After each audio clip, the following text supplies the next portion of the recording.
kids are in the house, you guys, please. Who's in the house? My kids, my 2 kids and myself, please. And my son, please. Step out. You guys, please, you guys are scaring my kids. My kids are... Bring your kids out with you. Okay. Call your kids now. I will, please. Let's go. Will I hear my kids? Oh God, you guys don't do this to my kids. Come to me. My kids! Come on! Oh my God, my kids! My kids are so young! Oh my God! You guys, my kids! Go to the left. Go to your mom. Come on, come. Oh my God, you guys are... Oh my God! You guys... Who else is in the house? Nobody is in the house! Oh my God! Why? My son is a citizen! We're citizens! Democratic Congressman Eric Swalwell is running for governor of California, and one of his more headline-grabbing campaign promises is that when he wins the seat, ICE agents will be unhireable in the state of California. Here's the clip where he explains his reasoning behind this campaign promise. As governor, I'll use my emergency powers and I'll tell every state agency we are not, as a policy, hiring ICE agents. Because right now, these guys doing this work, it's a decision.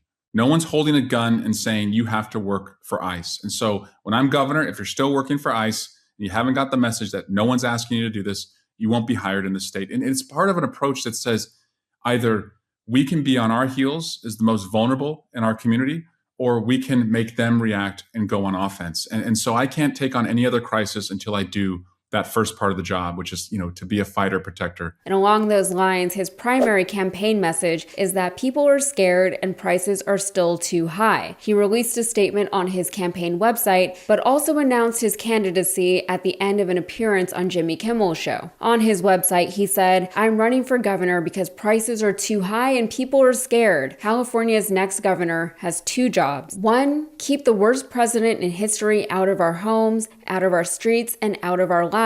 He went on to tout his legacy of fighting Trump and wrote about the things that he would prioritize during his time as governor. He said, "I will be California's fighter and protector. Our state is under attack. The president has militarized our streets, canceled cancer research, zeroed out clean energy climate projects, and is chasing our immigrant friends and neighbors through their workplaces, kids' schools, and houses of worship. A lot of candidates talk about taking on Trump. I'm taking him on in real time. My January 6th lawsuit is one of the only lawsuits against the president that survived his new presidency. Speaker Pelosi selected me to help lead his impeachment, and today I'm leading the Democrats' effort in the House to investigate January 6th. He even dropped a mild curse word because, you gotta be relatable. He said, "The second job of governor is to bring a new California. It's easy when we can say we are the 4th largest economy in the world, but what does that mean if you work your ass off and don't have a stake in it?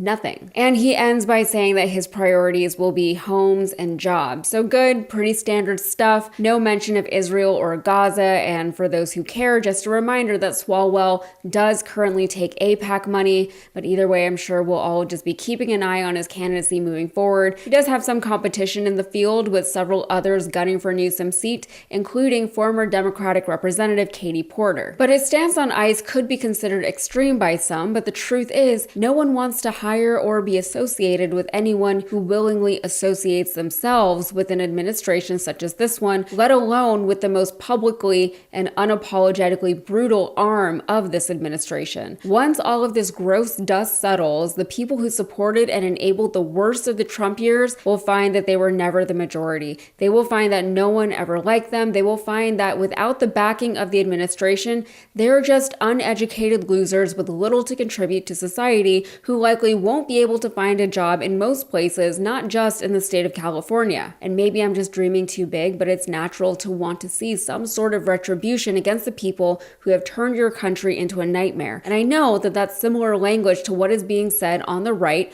about anyone who is not a straight white conservative male, but one side has riot gear and face masks and deadly weaponry, and the other side does not. So who are the real antagonists? The optics are not in ICE's favor. In fact, they used to revel in those same optics. They liked being caught on camera, brutalizing brown people because they thought it made them look tough. But it just made them look like bullies. And bullies, we should all know by now, are typically low intelligence and weak-minded individuals who don't even have the mental capacity to process their own thoughts and feelings, so they lash out at others. They thought all of those ICE videos would solidify and rile up the MAGA base, but even people who still support Trump and his administration have found those videos to be jarring and disquieting. ICE's approval is in the toilet, so is Trump's approval on practically every metric, and still they seem to be doubling down on their right to be as brutal and antagonistic and deadly as they can and apparently want to be against the American people. Americans being asked for their papers, and they don't like the comparisons to Nazi Germany. It seems like they're asking for those comparisons. And there is no low that is too low for these people to aspire to. A 5-year-old boy in a Minnesota suburb known for its large Latino population was taken by ICE agents, with the school leader claiming that the agents used the boy as bait to actually get to his father. The boy, Liam Ramos, and his father have since been sent to Texas, we think, and according to the school superintendent, the boy's family had an active asylum case with no deportation orders. And what might arguably be the worst part of this story is what the family's lawyers said about the legality of the detention. Asked if the 5-year-old's detainment was illegal, Mike Prokosh said, "Probably not, and that's what's going to make my job really difficult. Just because something is legal doesn't mean it's moral. You know, yes, they may have the legal authority to detain a 5-year-old boy, but why? ICE is targeting students on their way to and from school, getting them either at their homes or in their schools.